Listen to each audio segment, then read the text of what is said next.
By October 1944, Germany's military position was fraught with danger. To the east, the Soviets were already in Hungary and Czechoslovakia and driving towards East Prussia. To the south, German troops were steadily being beaten back in northern Italy as they tried to block the Allied advance towards the German homeland.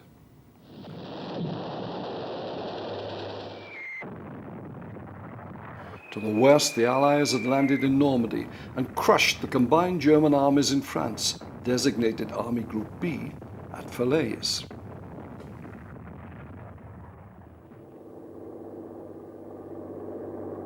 General Patch's 7th U.S. Army had pushed north to the German border from the Mediterranean, and the British 2nd and the US 1st and 3rd Armies had driven the Germans back through northern France, Belgium and the Netherlands towards northern Germany. Even the defeat of British and Polish airborne troops at Arnhem had not prevented the Allies from reaching the western frontier of the fatherland. All that stood between the Allies and the fatherland was the impressive, but totally inadequate, West Wall, or Siegfried Line. But time was not on the defenders' side, and the situation was indeed perilous for Hitler's Third Reich. Despite these defeats, Adolf Hitler's self-confidence remained intact. Even with Germany itself under threat, the Führer's distrust of the German Supreme Command of the Armed Forces, the Oberkommando der Wehrmacht, remained and, if anything, increased. Military planning was in the hands of Hitler himself and a small group of trusted officers. The OKW's Chief of Staff, Field Marshal Wilhelm Keitel, and General Alfred Jodl, the Chief of Operations Staff, were used merely to implement the Führer's commands. Hitler believed in the Clausewitz doctrine of attack as the purest and only decisive form of defense. In late 1944, he therefore began planning a counteroffensive against the Western Allies. His intention was to put every last man, gun and tank that could be stripped from any part of the declining German war establishment into the assault. The Führer's planned operation, Wacht am Rhein, Watch on the Rhine, was to be a major attack through the Ardennes with the aim of capturing the Allied-held port of Antwerp. This would cut the Western Allied armies in two, and Hitler hoped that this major setback would cause them to sue for a separate peace. This would leave him free to concentrate all his remaining forces against the Russians in the east. Following the heavy losses on both the east and western fronts, SS Reichsführer Heinrich Himmler had been charged by Hitler with the creation of a replacement army in Germany. As head of the SS, Heinrich Himmler was probably one of the most feared men in Germany. He was Chief of Police and Minister of the Interior and oversaw all internal and external police and security forces.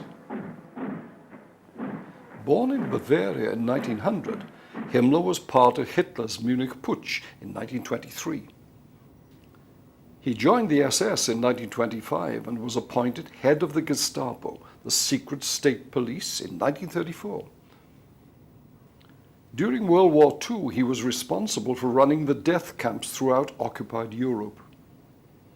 He was captured by the British in May 1945, but committed suicide before he could be interrogated. Hitler was convinced that too many officers and men had gravitated into headquarters staffs and the administrative and security services. He was enraged by the growing disparity between Russian strength and combat strength. The replacement army comprised a hodgepodge of Kriegsmarine, Navy, and Luftwaffe, Air Force, units formed to fight as infantry. Its main strength, however, was drawn from the enlistment of every able-bodied man from the age of 16 to 60 into the Volkssturm, the equivalent of Britain's Home Guard.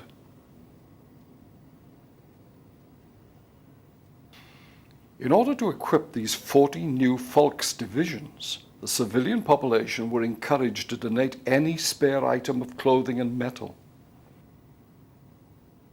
Collection centers were set up throughout the Reich. Warm overcoats and boots were particularly important.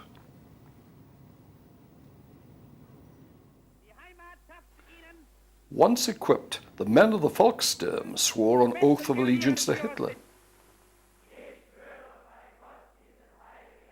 I swear by Almighty God that I will honor and obey the Führer of our people, Adolf Hitler, head of the armed forces, and that I will serve him bravely and sacrifice my life for the German Reich.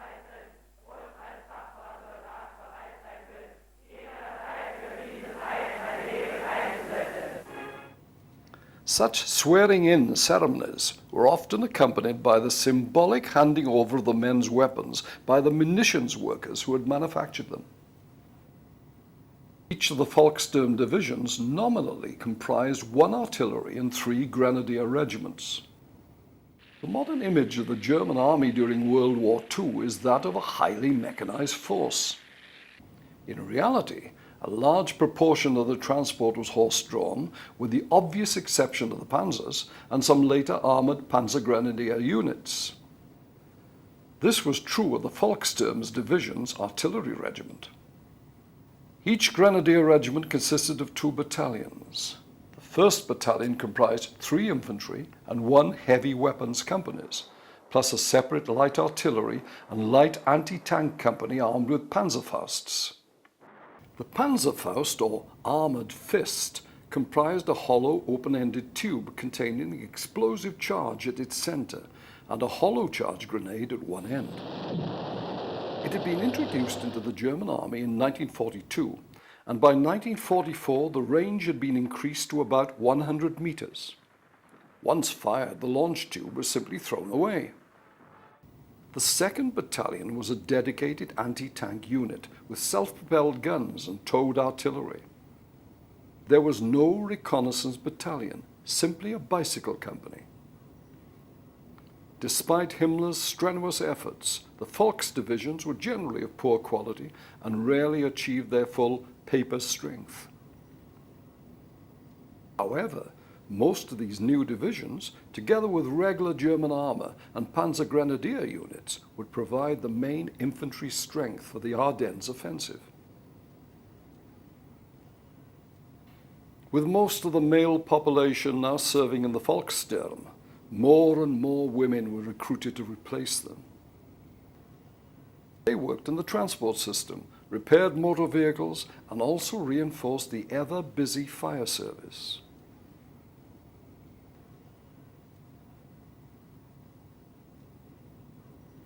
Hitler's original operational order of the 10th of November 1944 called for the pre-assault concentration of 38 divisions, plus independent Volksartillery and Volkswerfer, or People's Launcher Brigades. This was to be completed by the 27th of the same month. However, postponement of the Ardennes attack became unavoidable. Allied operations around Metz and Aachen pinned down a number of German units, which meant that their movement to the concentration areas was either delayed or cancelled. The logistic problems were also proving to be horrific. Units slated for Operation Wacht am Rhine had to be brought up from as far away as Norway and East Prussia. With Allied air superiority over Germany virtually complete, the German transport system was now under daily attack. Ingenious decoys were used by the Germans, such as winching a truck complete with dummy passengers along a road to try and lure roving Allied ground attack aircraft into a honeypot of hidden anti-aircraft guns. But this rarely worked successfully. The Reichsbahn, the German railways, reported to Hitler that 27 of the division-sized rail movements were affected in some way by air attack, resulting in delays and damage to men and equipment. Some divisions were forced to march the last 50 to 60 miles to their former positions on foot. And the Führer's problems didn't end there. The preliminary movement of armour and vehicles consumed more petrol than anticipated. Such was the grave shortage of petrol that ingenious arrangements were made by the civilian population, such as towing delivery vehicles with trams. The chronic shortage of fuel further delayed Wacht am Rhine until fuel stocks could be replenished. The delays also gave the generals time to suggest changes to the plan. Field Marshal Walter Model was still commanding a reorganized Army Group B after the disasters in France. He proposed Operation Herbstnebel, or Autumn Fog.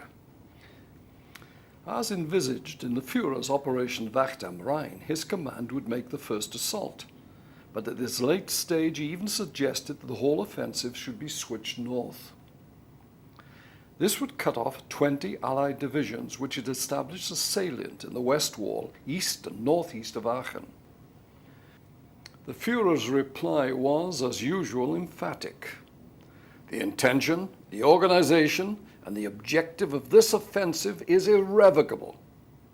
One thing did change, however.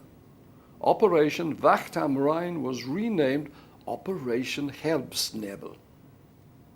Finally, all was ready. The majority of men and equipment were in position. But Hitler's original plan for over 38 divisions had been whittled down, and now only 30 infantry and 7 panzer divisions would make the initial assault. Of the additional 10 divisions listed as the OKW Reserve, who were supposed to make up the second wave, the availability of 7 of these divisions was highly dubious.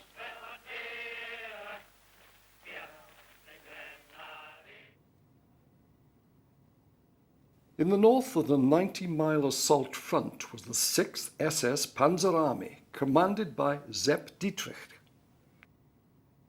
Joseph Sepp Dietrich was one of the closest of Germany's generals to Adolf Hitler. During the Great War, he served in the artillery and also in one of Germany's first tank units. Dietrich joined the Nazi Party in 1928 and became commander of Hitler's SS bodyguard. Hitler even allowed him to sleep in the Reich's chancellery.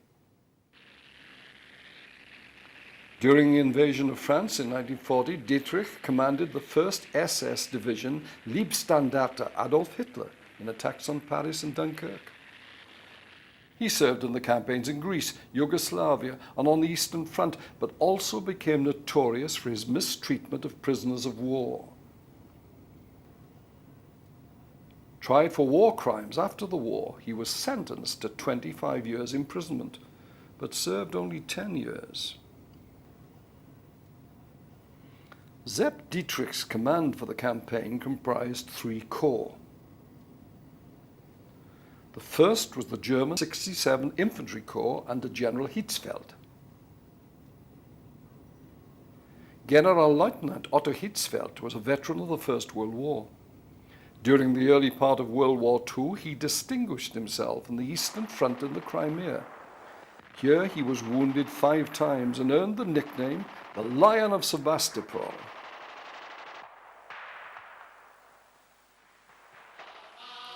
The 2 Panzer Corps, the 6th Panzer Army, were General Priess's 1st SS and General Willy Dietrich's 2nd SS, which had been so successful at Arnhem. Generalleutnant der Waffen-SS Hermann Priess had assumed command of the 3rd SS Division Totenkopf in 1943. In October 1944, he became the commanding officer of the 1st SS Panzer Corps. For Herbstnebel, his corps would be spearheaded by Kampfgruppe Piper in the drive for the Meuse and beyond. The Kampfgruppe, or battle group, was commanded by Joachim Piper. He had become Heinrich Himmler's personal adjutant in 1938 and had been with the Reichsführer during the campaigns in Poland and France. He had transferred to the 1st SS Division, Leibstandarte Adolf Hitler, in October 1941 and saw action in Russia, Italy, and Normandy. At the time of the offensive, he was an Obersturmbannführer commanding the 1st SS Panzer Regiment. Johann Peiper was plagued by an impossible timetable dictated by Hitler himself, and his tanks became progressively short of fuel and ammunition. On the 17th of December 1944, men belonging to the Kampfgruppe Peiper massacred 84 American prisoners of war near Malmedy. This was not an isolated atrocity. Before this, in Hunsfeld, men of the battle group had killed several American prisoners in cold blood. Another massacre of POWs was reported in Bullingen. After the massacre near Malmedy, it was reported that men of Peiper's battle group killed at least 8 more US POWs in Lignville. Other prisoners were executed in Stavelot, Cheneux, La Glaise, and Stoumont between the 18th and 20th of December. The Germans were then trying to regain control of the bridge over the river Amblève, crucial for allowing reinforcements and supplies to reach Kampfgruppe Peiper. On the 19th, in the area between Stavelot and Trois Ponts, Peiper's men massacred a number of Belgian civilians. Eventually, Peiper's battle group would be declared responsible for the death of 362 prisoners of war and 111 civilians of all ages. After the war, Hermann Priest was convicted of involvement in the Malmedy massacre and was sentenced to 20 years imprisonment. He was released in 1954. Like his commanding officer, Johann Peiper was also tried after the war for the Malmedy and other massacres. Though Peiper denied ordering the execution of prisoners of war, he was sentenced to death, but this was later commuted to life imprisonment. He in fact served 11.5 years before release and moved to France. In July 1976 he died, when it is believed his home was firebombed by former members of the French communist resistance. In the center of the front was the 5th Panzer Army, commanded by General von Manteuffel. General der Panzertruppen Hasso-Eckhard von Manteuffel served in the cavalry during the First World War. After 1941, he served first in Russia and in North Africa. In 1943, he returned to the Eastern Front and was known for his tactical skill in armored warfare. After the war, he was a prominent proponent of rearmament and was responsible for providing the new name for the post-war German army, the Bundeswehr. The Herbstnebel, the 5th Panzer Army consisted of the German 66 Infantry Corps led by General Lucht, together with 58 Panzer Corps, General Kruger commanding, and 47 Panzer Corps under General von Lüttwitz. General der Panzertruppen Walter Kruger had served in the cavalry during the First World War and in the Reichswehr between the wars. He assumed command of the 58th Corps in July 1944. The southern end of the front was held by General Brandenberger's 7th Armee, which comprised 3 infantry corps and was very much the junior partner in the offensive. Panzertruppen Erich Brandenberger served in the artillery during the First World War. During the Second World War, he commanded the 8th Panzer Division in Russia and went on to the Corps Command there. Erich Brandenberger was captured in May 1945 and released from US captivity in 1948. 53 Corps was led by General Graf von Rottkirch. 80 Corps was headed by General Beyer, while 85 Corps was under the command of General Kneiss.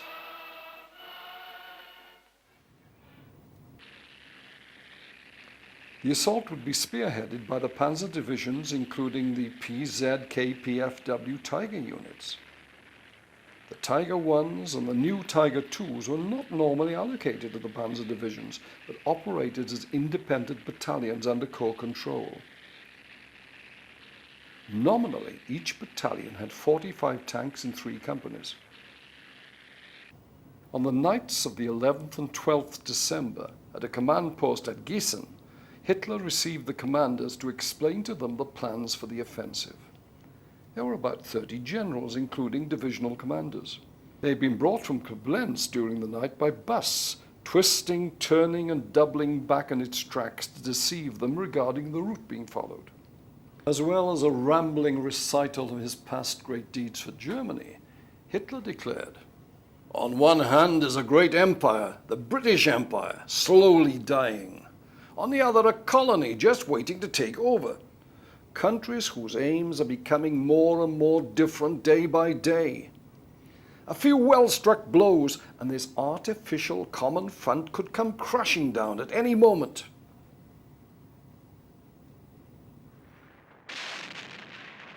On the 16th of December 1944, Operation Herbstnebel, Autumn Fog, was launched. Initially, it lived up to its name, with mist and low cloud cover preventing the Allies from using their massive superiority in air power.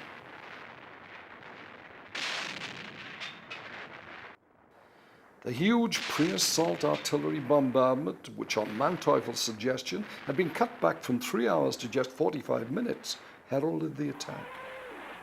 The barrage included batteries of Nebelwerfer, short-range artillery rockets. Nebelwerfer, the cover name means smoke launcher, had been developed in 1941 and much upgraded throughout the war. It was by now a 28-centimeter weapon fired from a 6-tube launcher. It was not very accurate, but when fired by single batteries or even whole regiments, was designed to lay down a saturation barrage.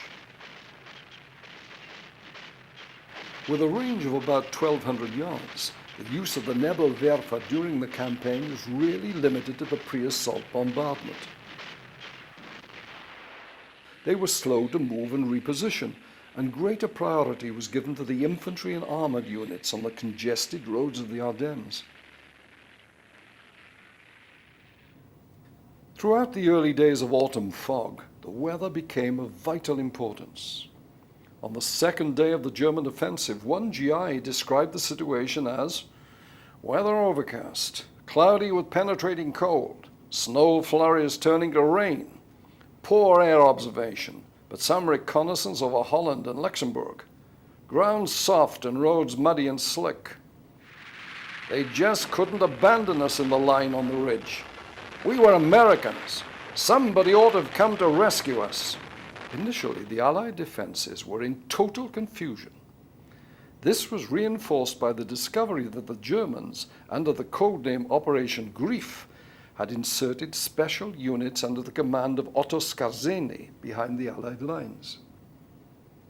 SS Obersturmbannführer Otto Skorzeny had joined the Leibstandarte Adolf Hitler in 1939. He fought in Holland, France, the Balkans, and Russia. During 1942, he was wounded on the Eastern Front, and during the enforced recuperation, he had studied all the works on guerrilla and commando tactics and sent a number of proposals to Hitler. The Führer accepted these, and Skorzeny became Germany's expert in unconventional warfare. Otto Skorzeny was responsible for the rescue of the Italian leader Benito Mussolini from the Gran Sasso after he'd been overthrown and imprisoned by the Italian government. Skorzeny planned the unsuccessful attempt to assassinate the Big Three, Stalin, Roosevelt, and Churchill, at the Tehran Conference in 1943. The next year, he was involved in planning the capture of the Yugoslav partisan leader, Josip Broz Tito, but it was a complete disaster. In October 1944, Skorzeny was sent to Budapest to kidnap Miklos Horthy, the son of the regent of Hungary. This forced his father to resign in place of the pro-German Ferenc Szalasi. During Herbstnebel, Skorzeny's units, dressed in GI uniforms and speaking English with American accents, caused considerable confusion by changing signposts and misdirecting traffic. A handful of his men were captured and spread a rumor that Skorzeny himself was personally leading a raid on Paris to kill or capture General Eisenhower. Checkpoints were set up all over the Allied rear, greatly slowing the movement of soldiers and equipment. The frequent checking of passes and identities applied even to the top generals. Not only was a manhunt started for Skorzeny, but because his men had been captured in American uniform, they were later executed by firing squad. Prematurely, the Führer announced, "The enemy has had to abandon all his plans for attack. He has had to throw in units that were fatigued. His operational plans must be completely upset. As much as I may be tormented by worries, nothing will make the slightest change in my decision to fight on till at last the scales tip to our side. We shall then smash the Americans completely. Then we shall see what happens. I do not believe that in the long run the enemy will be able to resist 45 German divisions. We shall yet master fate." On the 18th of December, an alarmed Ernest Hemingway, reported for Collier's magazine, wrote to his mistress in Paris. "Weather improved and aircraft can operate in support of ground troops. Warmer temperatures leading to a thaw which confines tanks to the road. There's been a complete breakthrough, kid. This thing could cost us the works. Their armor is pouring in. They're taking no prisoners." This wasn't quite true, as eventually 21,000 American troops would be reported as missing or in German hands.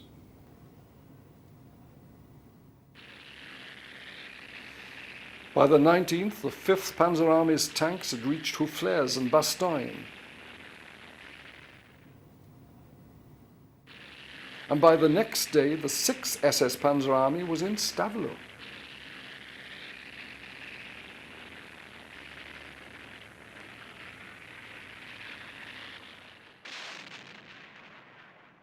On the 21st, the US 101st Airborne Division had been encircled in Bastogne and had to be resupplied by air during breaks in the weather.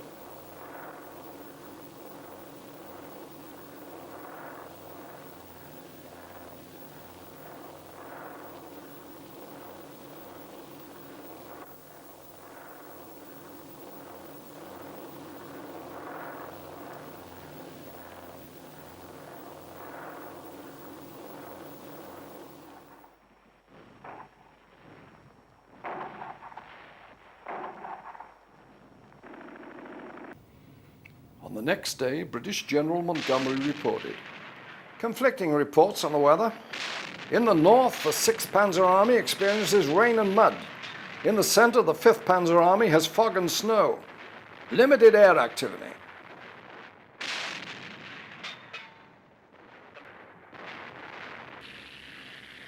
On Christmas Day, 1944, the British 29th Armoured Brigade finally checked the advance of the 2nd Panzer Division east of Dinant.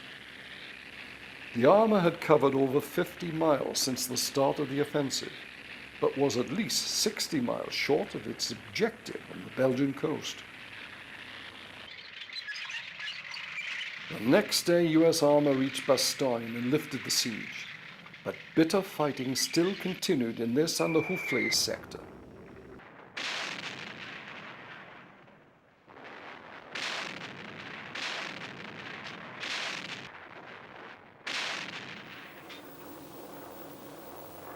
On New Year's Day, 1945, the weather had again cleared sufficiently for the Luftwaffe to send 800 of its scarce fighters on massed low-level attacks on Allied airfields in Belgium and Holland.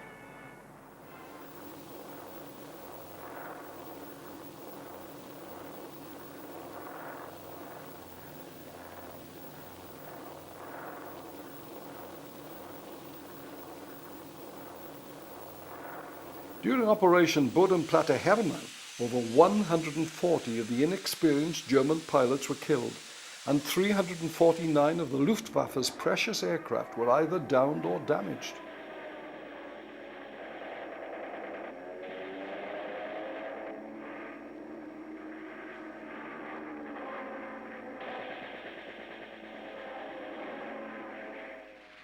Sporadic fighting continued until the middle of January 1945, as the last pockets of German resistance were finally destroyed.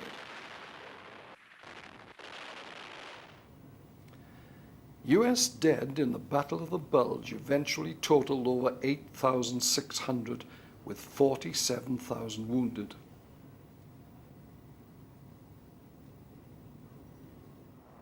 But by the 16th of January 1945, Germany's last offensive in the West was over. It had been an expensive gamble which had failed. 70,000 Germans had either been killed or wounded, and another 50,000 were prisoners of war.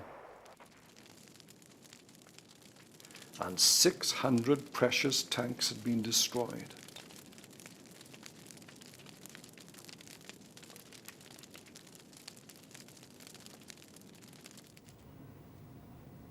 Following the offensive in the West, Hitler raged, "The time has come to admit that the army has betrayed not only myself, but also Germany.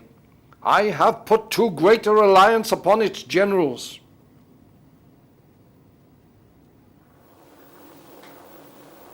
German propaganda film of large numbers of Luftwaffe fighters in action was shown during Operation Herbstnebel.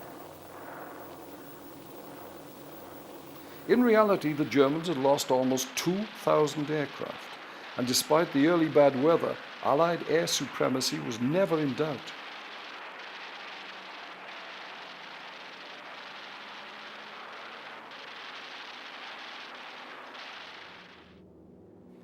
Increased bombing raids against German cities were reaching a climax, and tactical command of the skies over Germany would never return to the German Air Force.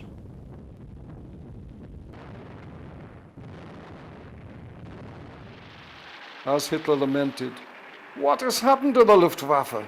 It lies a broken wreck, unable to halt the Allied advance for 1 hour, let alone 1 day." The news of the virtual destruction of the cream of their air force and the failure of the Ardennes offensive hardly reached the civilian population.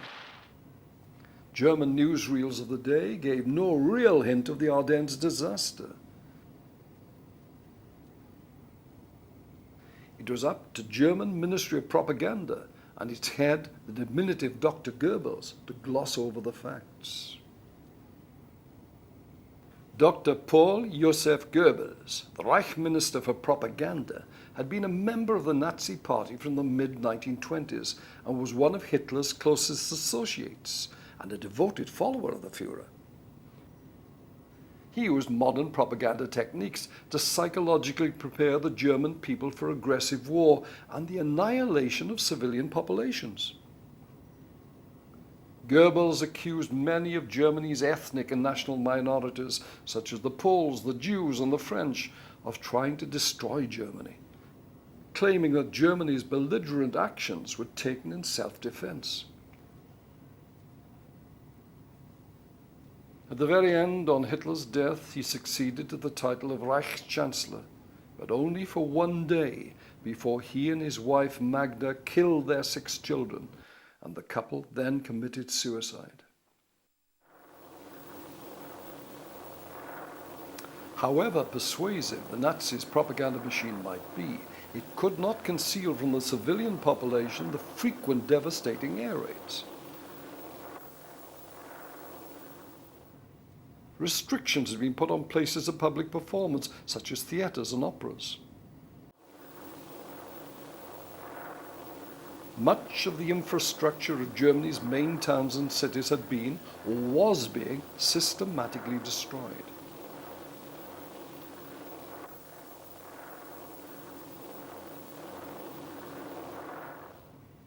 And the bomb damage was all around.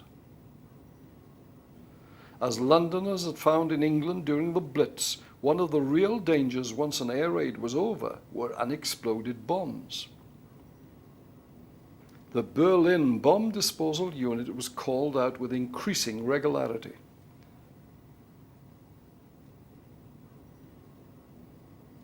Bombs had to be defused by hand, often under the gaze of very worried onlookers.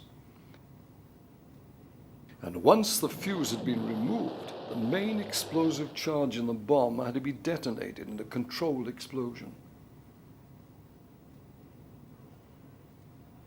With the failure of Operation Herbstnebel, civilian labor was desperately needed to reinforce the northern sectors of the West Wall in the face of the anticipated Allied counteroffensive.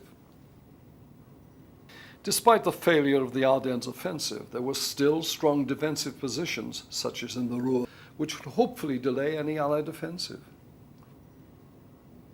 Anything that could buy Hitler time, or some miracle that would ensure an armistice with the Western Allies and the ability to confront the Soviets alone. However, on the 4th of February 1945, Prime Minister Churchill, President Roosevelt, and Marshal Stalin met at Yalta in the Crimea. Here Stalin succeeded in winning major concessions from the ailing US President. These included agreement on territorial gains in the Far East in exchange for declaring war on Japan. Also agreed was that, after Germany's defeat, the country would be divided into 4 zones of occupation. Finally, and as important from Stalin's point of view, was that the Western Allies agreed to stop on the line of the river Elbe, thereby giving the Soviets a free hand to the east. Given this limitation as to how far they could attack eastwards, the Allied commanders in the west now had to position the 3 army groups at their disposal to strike into the German fatherland.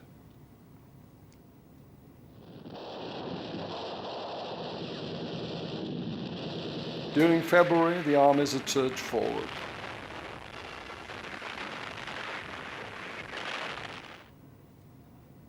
One major problem for the Allies was the need for resupply.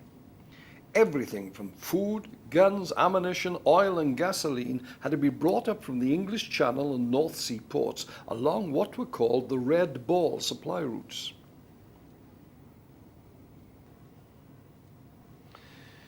Much of the railroad infrastructure in France and Belgium had been destroyed to prevent the movement of German reinforcements and supplies forward. This, coupled with demolition of key structures by the retreating Germans, now presented a problem, and rapid repairs had to be made so they could be pressed into Allied service. This buildup of stocks and supplies was to become vital in the forthcoming rapid advances into Germany. Finally, the advancing Allied armies reached the last formidable barrier barring their way, the River Rhine. At the beginning of March, Allied armor was approaching Cologne, which straddles the Rhine.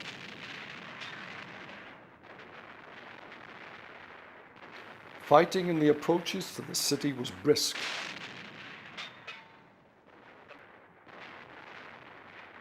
Tank support for the advancing infantry was vital.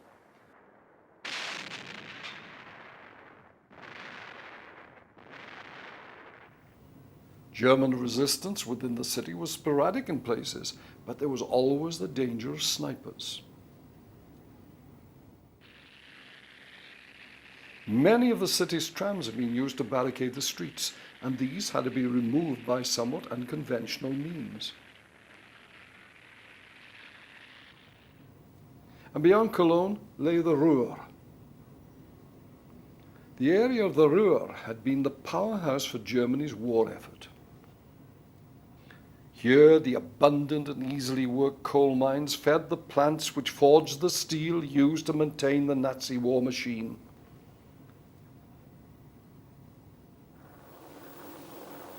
Allied air attacks had already blasted the major manufacturing facilities in cities such as Essen, Dortmund, and Düsseldorf.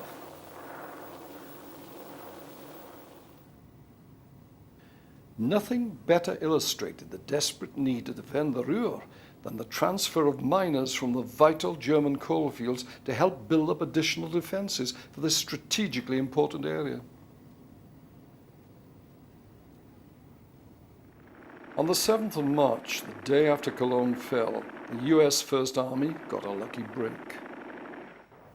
Reconnaissance elements discovered that the Ludendorff railway bridge at Remagen was still standing.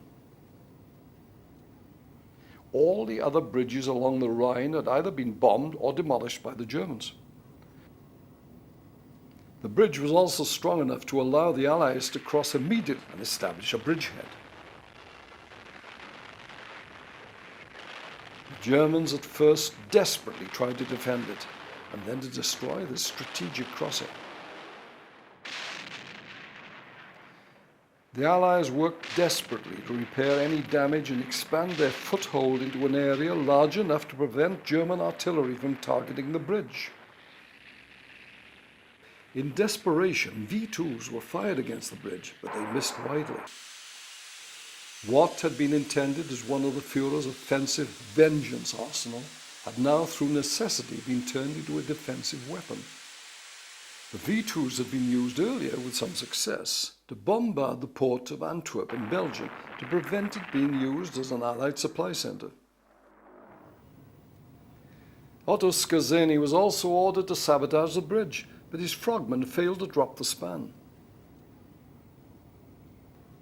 The battle for Remagen Bridge lasted a week, but the Allies were able to establish a substantial lodgement area on the east bank of the Rhine before the bridge collapsed.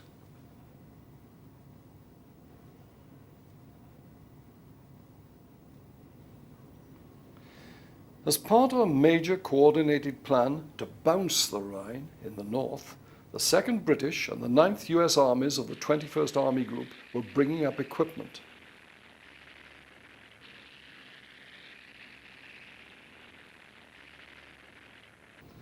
The assault across the river was to be made between Wesel and Reis. After meticulous preparations, on March the 24th, a heavy smokescreen was laid down to cover the attacking troops.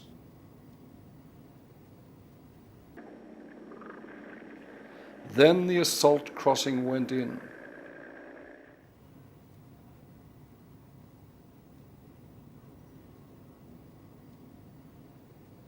The Germans were swiftly engaged.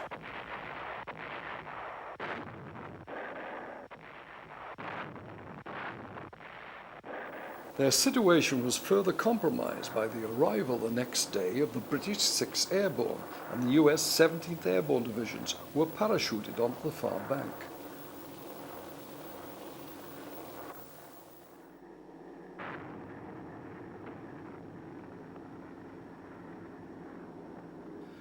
To help secure the river crossing, glider-borne infantry also arrived by air. The fighting was intense, but eventually Allied numbers overwhelmed the German defenders.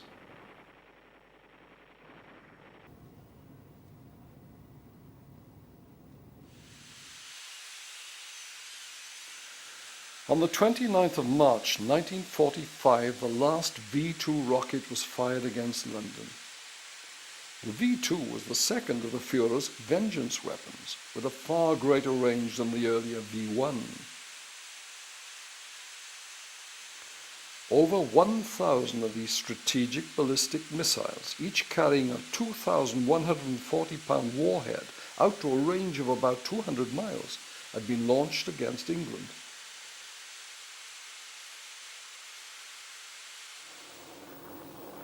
For the civilian population, they had been far more terrifying than the earlier, relatively slow-flying V1 doodlebugs. With the V1, they could hear its engine and learned that when it cut out, it was starting its terminal dive.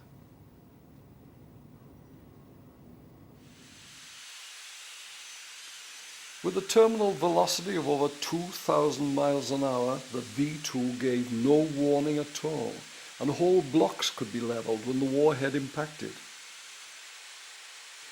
A total of 2,754 people died from the V2 attacks. There would now, however, be no more deaths from the missile, because all their launch sites were about to be overrun.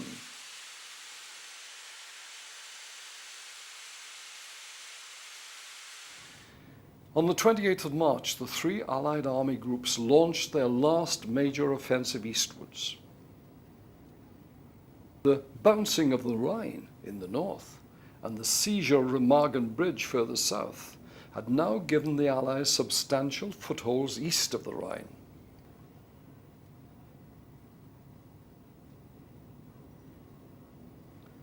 To the north, 21st Army Group, comprising the British 1st, Canadian 2nd, and US 9th Armies, thrust eastwards. The British and Canadians continued across the North German plain into northern Germany. The Americans struck south, forming one pincer to enclose the Ruhr.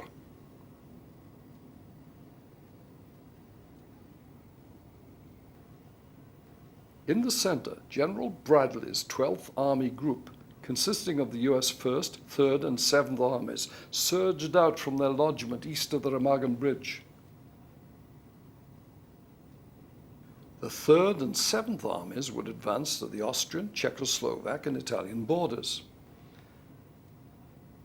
As the 2nd Pincer intended to complete the encirclement of the Ruhr pocket, the 1st Army would move northwards to link up with the 9th US Army.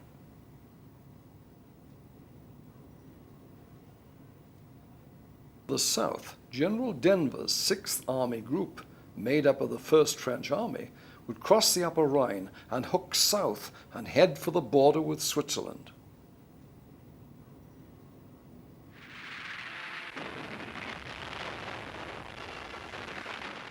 The drive into southern Germany was typical of the last Allied push of April 1945.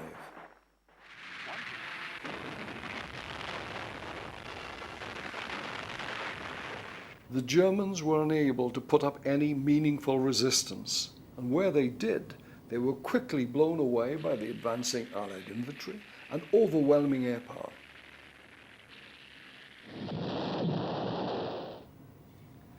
As the Allies advanced deeper into Germany, they began to discover the results of the policy of the final solution, the extermination of the Jews and Gypsies, and others considered undesirable by the Nazi state.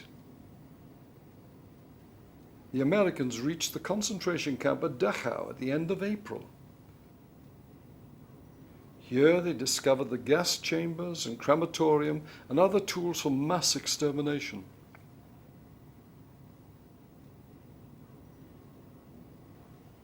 And there were a pitiful small number of starving survivors, most of whom were close to death.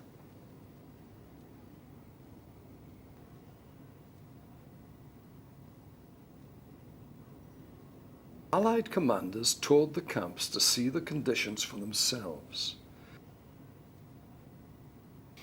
And local German civilians, most of whom claimed to have no knowledge of what had actually gone on in the camps, were made to visit the camps and view the work of Himmler's henchmen.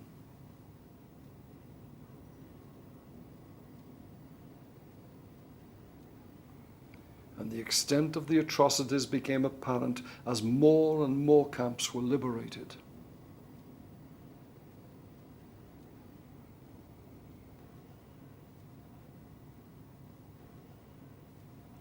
On the 4th of May, the Allies reached Berchtesgaden. Allied bombers had already leveled the Berghof, Hitler's nearby mounted retreat. However, safe in adjacent concrete bunkers, the GIs discovered Hermann Göring's store of art treasures.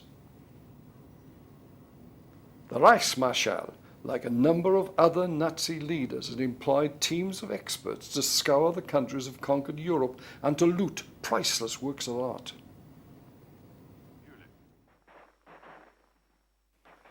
The Allies' drive eastward had isolated what became known as the Ruhr pocket, isolating it from the rest of Germany and depriving the Führer of any more weapons from the area.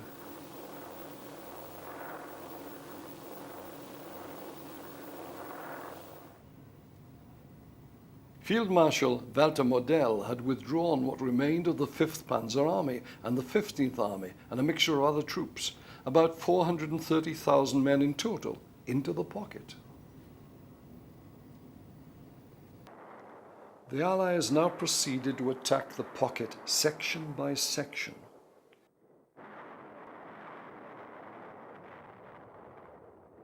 Here the fighting was extremely bitter in the towns and cities, as well as in the countryside in between.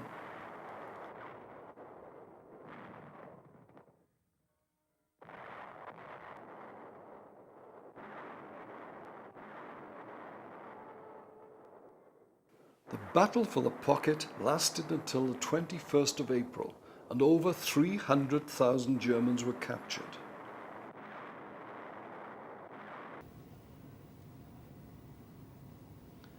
Rather than surrender and violate his personal oath to the Führer that he would fight to the death, Walter Model, Hitler's fireman, committed suicide. This was the end of the last German resistance in the West. Hitler's Gotterdammerung, the twilight of the gods, was already fading on the 1,000-year Reich. He declared, "I have decided to remain in Berlin, and there to choose death voluntarily at the moment when I believe that the resistance of the Führer can no longer be maintained."